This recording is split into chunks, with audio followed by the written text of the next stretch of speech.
오늘 말씀은 민수기서 13장 17절에서 24절까지의 말씀입니다.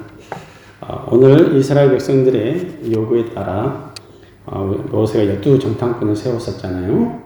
그리고 이제는 그들을 눈앞에 보이는 가나안 땅으로 보내면서 구체적으로 정탐꾼들이 무엇을 해야 될지를 지시하는 본문의 말씀입니다. 자, 우리 17절에서 18절을 보니까 한번 더 보죠. 17절에서 18절을 보니까 모세가 정탐꾼들을 보내면서 그들이 가야 할 루트, 곧 길을 알려줍니다. 너희는 이리로 가라, 이렇게 알려주는 거예요. 이 가나안 땅도요, 평지길이 있고 산지길이 있습니다. 그런데 어디로 가라 그랬습니까? 지금 네겝 길로 행하여 산지로 올라가라, 이렇게 얘기를 했습니다. 네겝이란 말은요, 지금 줄여서 그러는데 네겝입니다. 네겝. 그래서 네겝 이렇게 말을 한 건데, 이 말은요, 바싹 마르다, 시들어지다라는 뜻의 동사인 나가부에서 유래된 말인데요. 한마디로 건조하다, 건조한. 그 지역은 건조한 땅이라는 거예요, 네겝가. 보통 가나안의 남쪽 지역, 애굽으로 보면 이제 위쪽 지방이죠, 북쪽 지방이죠. 거기가 이 메마른 광야 시대였습니다. 근데 이제 이 지역에 누가 살고 있었냐면, 아멜렉 사람들이 살고 있었어요. 그 지역에. 근데 이 네게부 지역과 이어지는 이 산지가 바로 팔레스타인 남부 지역인 산악지대예요. 요즘으로 보면, 그러니까 그 유다 산지를 말하는 것이죠. 근데 여기에는 누가 살고 있었냐면, 여러분 많이 들어보셨던 헷 족속, 여부스 족속, 아모리 족속이 거기서 살았었어요.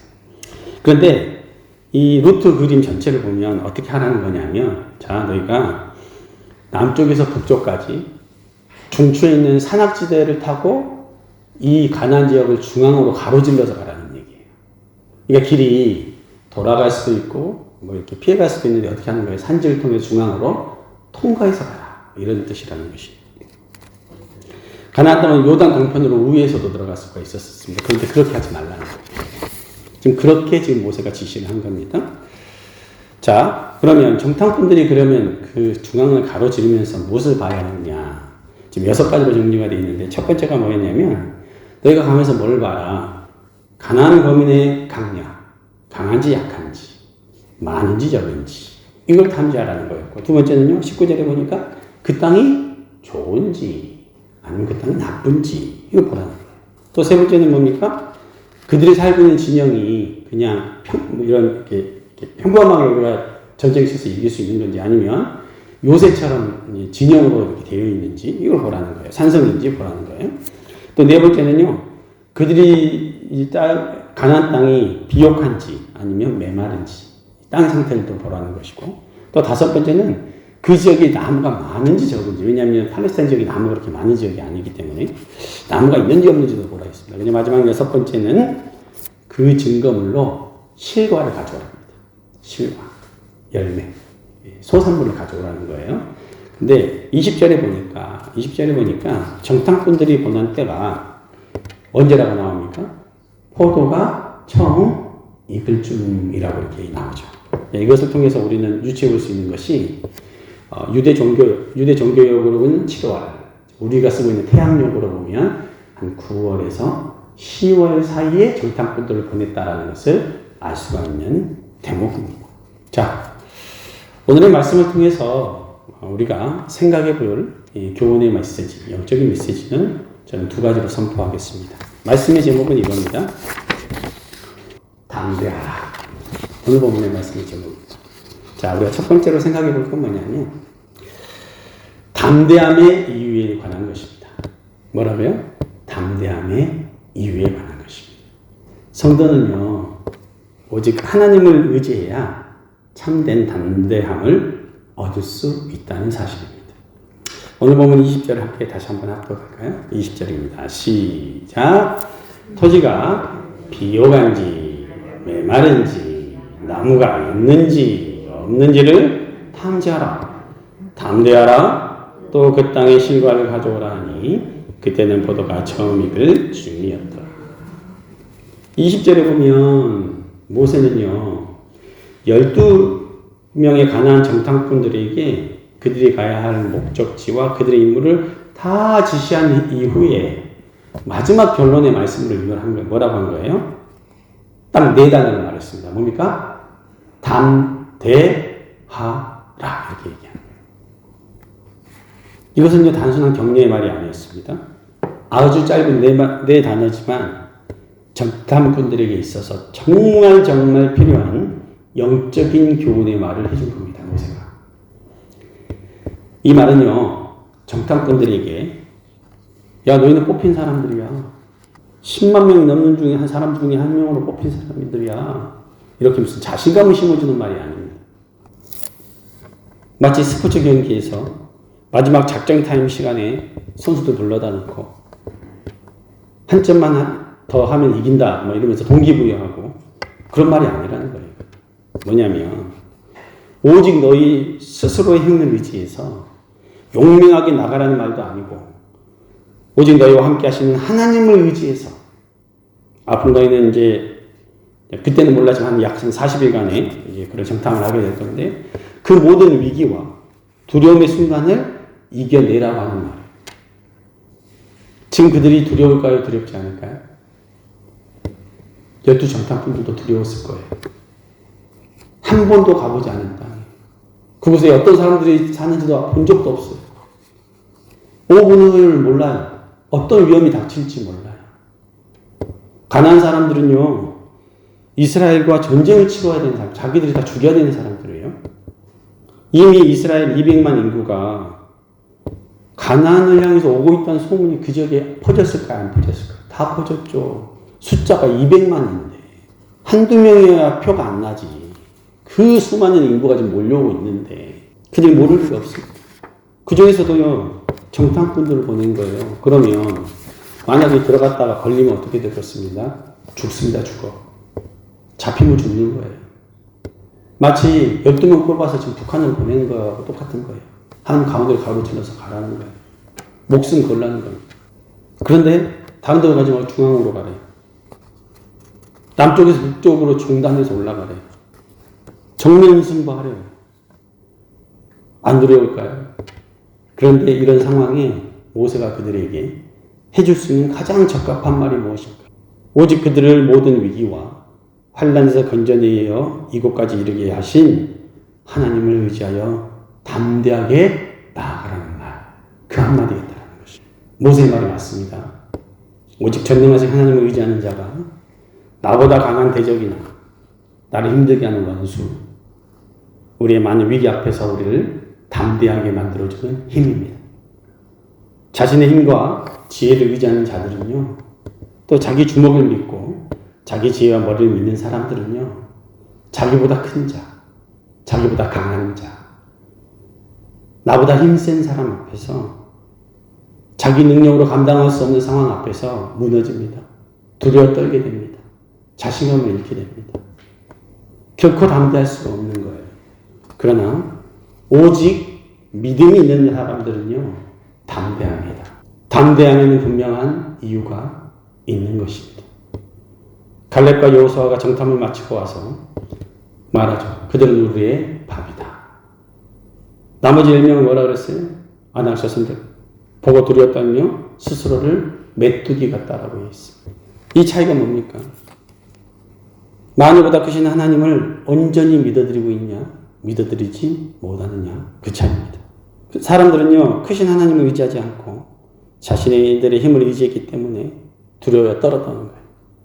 그러나 여호수아와 갈렙은요, 하나님을 의지했기 때문에 다른 10명의 정탐꾼의 부정적인 보고에도 불구하고 긍정적인 보고를 하여서 가나안 땅을 정복하자, 차지하다. 밥이라는 말은 그냥 먹으면 된다는 거예요. 우리 앞에 차려진 밥상이라는 거 아니에요. 하나님을 의지하여 담대했던 대표적인 인물이 누굴까요? 다윗입니다. 그는 어려서부터 하나님을 의지함으로 담대할 수 있었습니다. 그 담대함이요, 골리앗 앞에서도 발휘가 된 것입니다. 왜냐하면 그는요, 평소에 양을 치면서도 곰과 사자 앞에서 하나님을 의지하여 담대하게 싸웠다. 평화의 때는 찬양을 하고 노래를 하고 또 양을 보다가 하나님 앞에 기도하고.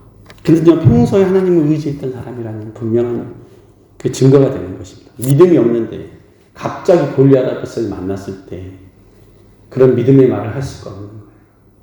평소에 해왔던 말이 나오는 것입니다. 다시 골리앗 앞에서 뭐라고 했었습니까? 사무엘상 17장 45절에 이렇게 얘기하죠.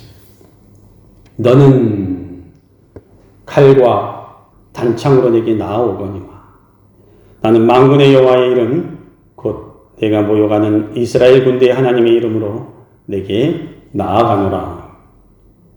또 시편 18편 29절에도 이렇게 고백합니다.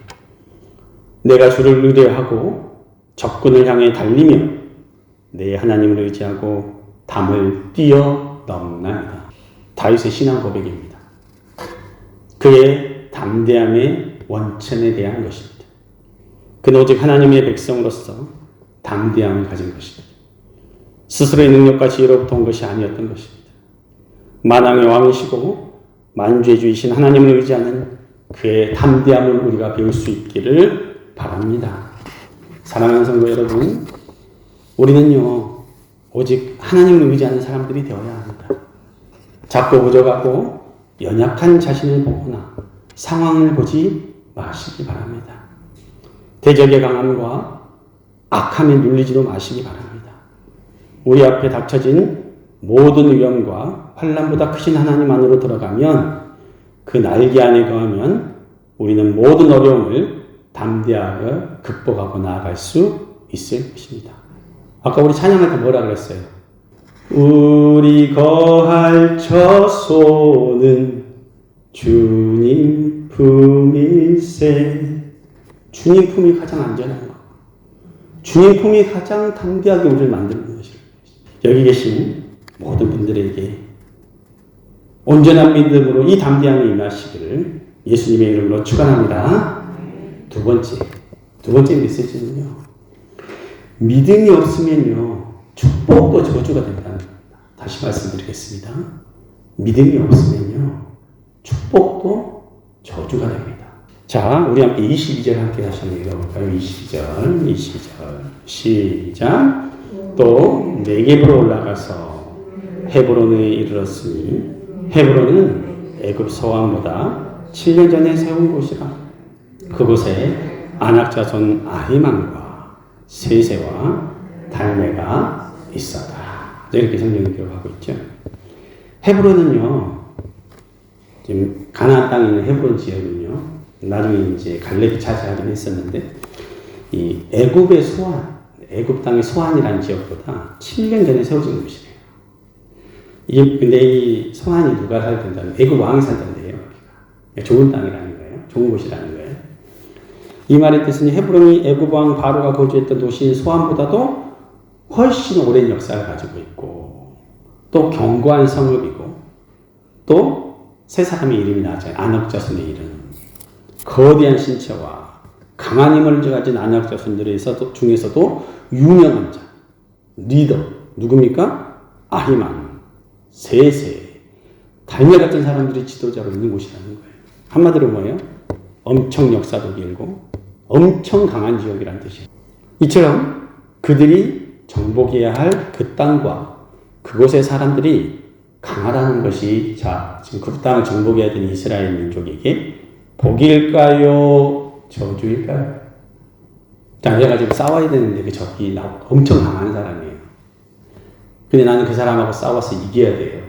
그잖아요? 지금 챔피언하고 내가 싸워야 되는데, 자, 내가 챔피언하고 싸울 수 있는 기회가 왔어요. 자, 나에게 복입니까? 저주입니까? 믿음이 있으면 복이고, 믿음이 없으면 저주죠. 왜냐하면 이겨야 된다고 약속을 받았잖아요. 그냥 이긴다는 약속을 받은 믿음 갖고 있으면, 이거 내가 이것만 싸워 이기면 어떻게 되는 거예요? 1등이 되는 거잖아요. 저도요, 제가 초등학교 5학년인가 6학년 때 전학을 갔습니다. 우리 부모님이 이사를 가가지고. 3일째 되던 날, 선생님이, 사람들이 누군지 잘 몰랐었을 때죠. 선생님께서 수업이 마치면 청소를 시키잖아요. 그래가지고 이제 저는 누가 누군지도 좀 모르고 있었는데, 저한테 청소 구역에 맞는 이렇게 책임을 주셨어요. 그래서 운동장에 이렇게 청소를 아이들 몇 명 나눠서 시키는데, 한 친구가 청소를 안 하는 거예요. 그래서 괜히 까불까불하고 막 장난만 치고 그러길래 충성을 안 하냐 했더니 제가 뭐 모른다고 하면서 욕을 하고 막 저를 때리더라고요. 그래가지고 뭐 어쩔 수 없이 싸웠죠. 근데 이제 제가 싸움을 잘했었어요. 그래가지고 싸워서 이겼어요. 근데 나중에 알고 보니까 그 친구가 정치에서 주먹을 2번째로 센 친구였어요. 그래가지고 나서 제가 그 친구를 이기고 나니까 그 다음부터 그 초등학교에서 명성을 얻어가지고 아무도 저를 건들지 않았어요. 이런 거죠. 우리가 강한 자를 이겨버리면 어떻게 되는 거예요? 복이죠, 그게. 믿음이 없으면 나 죽었네, 이거로. 믿음이 있으면 이것만 잊으면 다 평등되네, 이거라는 것입니다. 이 원리예요. 지금 이스라엘 백성들은요, 정탐꾼이 보고 온 것을 가지고 뭐라고 해야 돼요? 기뻐해야 돼요. 이게 대단하구나. 뭐 이런 땅이구나. 그런데 어떻게 해요? 믿음이 없으니까 두려웠다는 거예요. 절망하고 막 낙담하는 거예요. 무엇 때문입니까?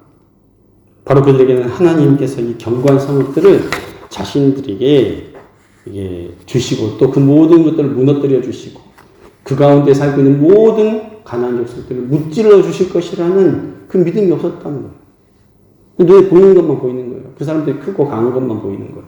그래서 다시 말씀드리지만 믿음이 없으면요, 축복도 저주로 보이는 겁니다. 소망도 절망으로 보이는 거예요.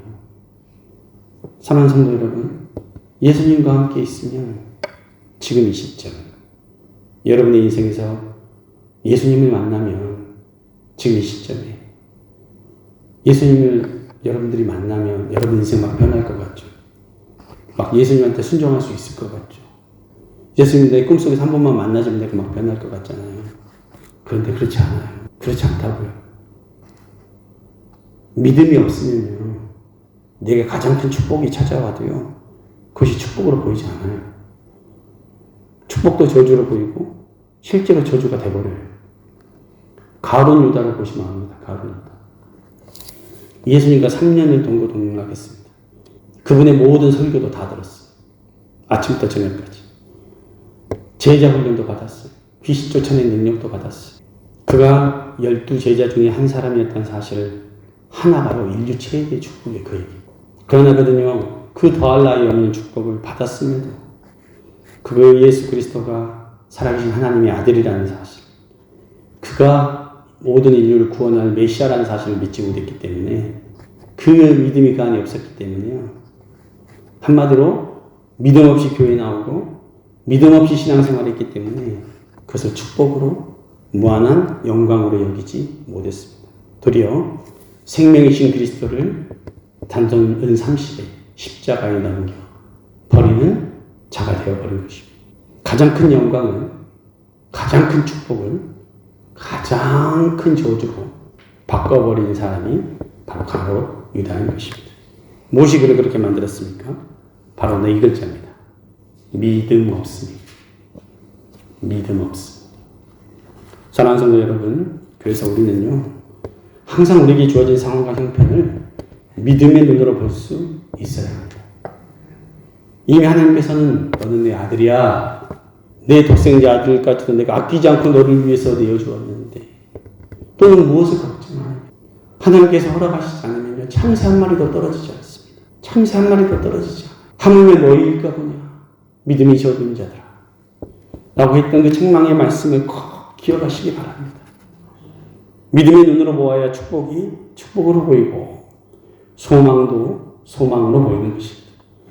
믿음 없는 자들은 결코 우리 삶 곳곳에 숨겨두신 하나님의 축복을 발견할 수 없을 뿐만 아니라 오히려 그 축복이 자신에게 저주가 되고 마는 것입니다.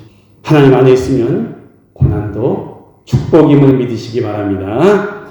항상 좋은 것으로 우리에게 채워주신 하나님께 대한 온전한 믿음을 가질 수 있기를 축원합니다. 결론을 맺겠습니다. 오직 하나님 안에서 참된 담대함을 가지시기 바랍니다. 믿음 없으면 축복도 저주가 된다는 사실을 꼭 기억하시기 바랍니다.